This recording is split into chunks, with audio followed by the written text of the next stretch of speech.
Ever since I was born, I have been seeing this pink ribbon everywhere. My mom used to buy one for me and put it on me when I was little because she thought it looked cute, and I agree. But lately, this bow has only been popping up in bad situations or when something bad is about to happen. I've been realizing that maybe this bow is a curse. See, for example, this one time I was out on a walk when I saw this exact same pink ribbon in a bush. I thought it was cute that someone else also had a pink ribbon like mine at home. But then, a second later, I hear someone scream. A terrifying scream. I look around and see a masked man running with a bloody knife. I froze and didn't know what to do. The next day, it was on the news. A teenage girl had been stabbed by a man late at night. I was scared and terrified. Another situation was when I was at school arguing with a classmate when I saw a girl with the exact same pink ribbon in her hair walk by. 1 second later, my classmate that I was arguing with fell to the floor and started to get a seizure. I've told my mom about this suspicion of the pink ribbon, but she then gave me this weird smile, and her pupils became very big. And Mom? Oh, sorry, love. What did you say? Oh, nothing. After that, I thought that I might be crazy and delusional, so I got it off my mind and moved on from it. I should have never have done that, because one night, as I was getting ready for bed, I saw the pink ribbon lying on my dresser. It was just there, as if it had been waiting for me. I decided to hide it in a drawer, out of sight. Maybe that would help me forget about it. But the next morning, the ribbon was back on my dresser. I started to get even more paranoid. Everywhere I went, I saw pink ribbons. This time, it was everywhere, on people's bags, in shop windows, even on TV commercials. It was as if the ribbon was haunting me. I decided to investigate. I went to the local library and started looking for any references to pink ribbons and curses. I found an old book about local legends and superstitions. One of the legends talked about a cursed ribbon that brings misfortune to those who possess it. The description matched my ribbon perfectly. I took the book home and showed it to my mom. Her reaction was strange. Mom, look at this. It talks about a cursed ribbon. I think it's the same one. Oh, darling, you worry too much. It's just a story. I couldn't shake off the feeling that she knew more than she was letting on. A few nights later, I had a vivid dream. In the dream, I saw my mom tying the pink ribbon around my wrist when I was a baby. She was whispering something in an unfamiliar language. I woke up in a cold sweat. The next day, I confronted her. Mom, what is this ribbon? Why did you give it to me? All right, it's time you know the truth. The ribbon was given to me by my grandmother. It's been passed down in our family for generations. It's meant to protect us, but it comes with a price. A price? Mom, what kind of price? The price is that everyone around you slowly dies, including me. I wanted to keep this from you so you wouldn't try to destroy it. Wait, excuse me, what? I have so many questions. Everyone around me dies, including you, my own mom, and you chose to keep this a secret from me? Yes, I know, Amor, but... But you said this curse can be destroyed? Tell me how right now. Yes, it can be destroyed, but I'm not letting you do that. You have to pass this down to your daughter and so on. It's family tradition. Oh my gosh, I don't care. I'm destroying it no matter if you like it or not. I said as I ran downstairs to the kitchen, grabbed a knife, and started to cut it. No, Daisy. My mom screamed, her voice filled with a mix of desperation and fear. But I didn't stop. I couldn't. The pink ribbon seemed to resist the blade, almost as if it was alive, twisting and writhing in my hands. Why does this matter so much to you? I shouted, struggling to keep my grip. The knife barely made a scratch. I could feel the pulse of the curse. a dark energy radiating from the ribbon, trying to push me away. It's not just about tradition, Daisy. My mom pleaded, tears streaming down her face. It's about protection. Destroying it could unleash something far worse. I paused, my heart racing. Worse? Worse than losing everyone I love? Mom took a step closer, her hands trembling. You don't understand? This curse binds a greater evil. If you destroy the ribbon, you could release it into the world. My mind raced, trying to make sense of her words. Then why didn't you tell me?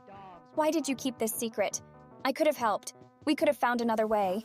She shook her head, her expression filled with regret. I thought I was protecting you, but you're right, Daisy. We should have faced this together. I looked down at the ribbon, my resolve wavering. So what do we do now? Mom took a deep breath. We find a way to break the curse without destroying the ribbon.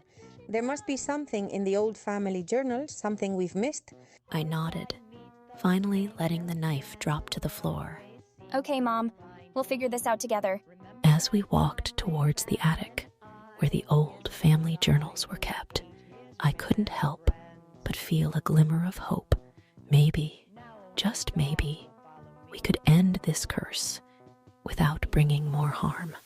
And for the first time in a long time, I felt like we were truly a team.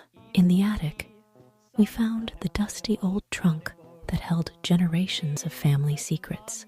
As we sifted through the ancient, yellowed pages, a strange calm settled over us. We were on the right path, and for the first time, I felt like we had a real chance at breaking the curse. Look at this. Mom said, pulling out a faded journal. This one belonged to your great-great-grandmother. She was the one who first received the ribbon. I took the journal, my fingers tracing the delicate handwriting.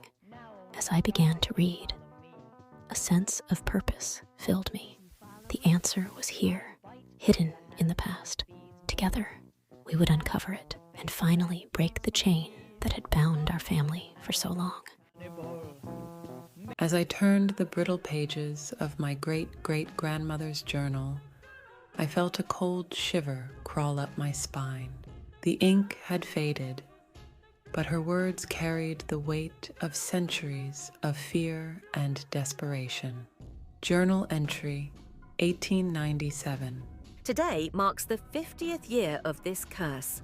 The ribbon's power grows stronger, and with it, the malevolence it binds. I have discovered something peculiar, a ritual, incomplete and cryptic, yet it hints at salvation. Mom, look at this. I said, pointing to a section written in a different ink, as if added hastily. She mentions a ritual. Mom leaned in, squinting at the text. A ritual, but it seems incomplete. Maybe there are more entries. I suggested, flipping through the pages quickly. Each entry seemed to unveil a piece of a larger puzzle. Then, finally, we found it. Journal entry 1901.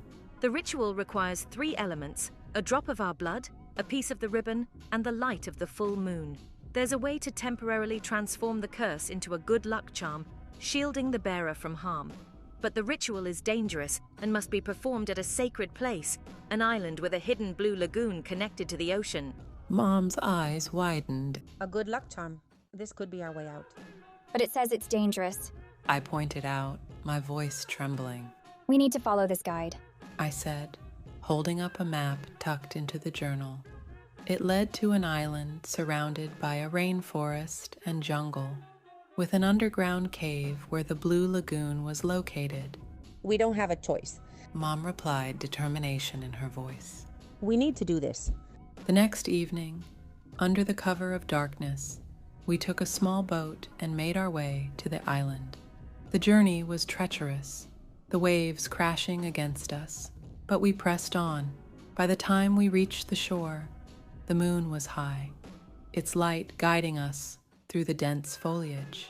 We followed the map closely, navigating through the thick jungle until we found the entrance to the underground cave. The air was damp and cool as we descended, the sound of our footsteps echoing off the stone walls. Finally, we reached the blue lagoon, its waters glowing eerily under the moonlight. This is it. Mom said, her voice barely a whisper. Are you ready? I nodded, though my heart was pounding. We held hands, stepping to the edge of the lagoon. As the clock struck midnight, we jumped into the water. The cold enveloped us, and I felt a strange tingling sensation as bubbles began to form around us. The water churned, and I felt the dark energy of the curse being drawn out of the ribbon and our family heirloom. For a moment, I thought it was working. But then something changed. The water turned darker, and the bubbles became more violent. I tried to swim to the surface, but an unseen force held me down. Panic set in as I realized we had been deceived. Mom's eyes widened in terror as she struggled beside me. The transformation was quick and brutal.